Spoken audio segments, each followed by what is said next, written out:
एक छोटा सा गांव था जहां मिट्टी की खुशबू और रिश्तों की अहमियत बहुत बड़ी थी।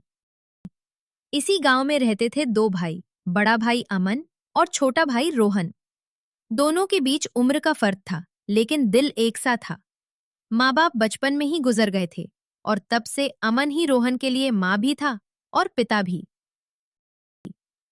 अमन खेतों में काम करता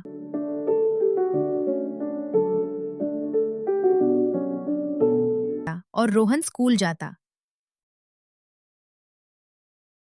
जब भी रोहन स्कूल से आता, अमन सबसे पहले पूछता, आज स्कूल में क्या सीखा? भैया, आज मास्टर जी ने कहा मैं बहुत होशियार हूँ। अमन मन ही मन खुश होता, लेकिन कभी दिखाता नहीं। रात को जब एक ही चादर में दोनों सोते, अमन हमेशा रोहन को अपने सीने से लगाकर सुलाता। एक दिन रोहन के स्कूल की फीस बढ़ गई। रोहन चुप रहा, कुछ बोला नहीं, लेकिन अमन सब समझ गया। अगले दिन अमन ने अपना पसंदीदा सपना छोड़ दिया। वो शहर जाकर पढ़ना चाहता था, लेकिन उसने खेत बेचने से मना कर दिया।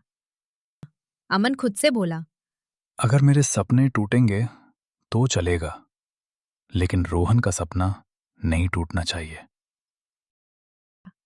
अमन हर शाम मोबाइल देखता, लेकिन स्क्रीन खामोश रहती। अमन की आंखों में आंसू आ गए और बोला, शायद मैं बोझ बन गया हूं। समय बीता। रोहन पढ़ लिख कर शहर चला गया। शहर की चमक में वो गांव और भैया को कम याद करने लगा। फोन आना कम हो गया। एक दिन रोहन गांव आया, लेकिन जल्दी जल्दी में। अमन खुश हुआ, लेकिन रोहन का व्यवहार बदला बदला था। रोहन गुस्से में बोला, भैया, आप हमेशा मुझे रोकते रहे, इसलिए मैं इतना लेट पहुँचा। अमन कुछ नहीं बोला, बस सिर झुका लिया। उस रात अमन ने पहली बार खाना नहीं खाया। कुछ दिनों बाद अमन बीमार पड़ गया। गांव वालों ने रोहन को फोन किया। अस्पताल में जब रोहन ने डॉक्टर की बात सुनी, तो उसके पैरों तले जमीन खिसक गई। रोहन को याद आया, फीस, किताबें, जूते, हर चीज में भैया की कुर्बानी।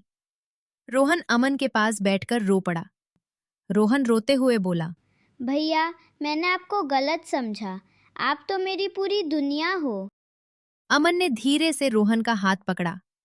अमन कमजोर आवाज में बोला, बस इतना याद रखना, भाई कभी बोझ नहीं होता। अमन ठीक हो गया।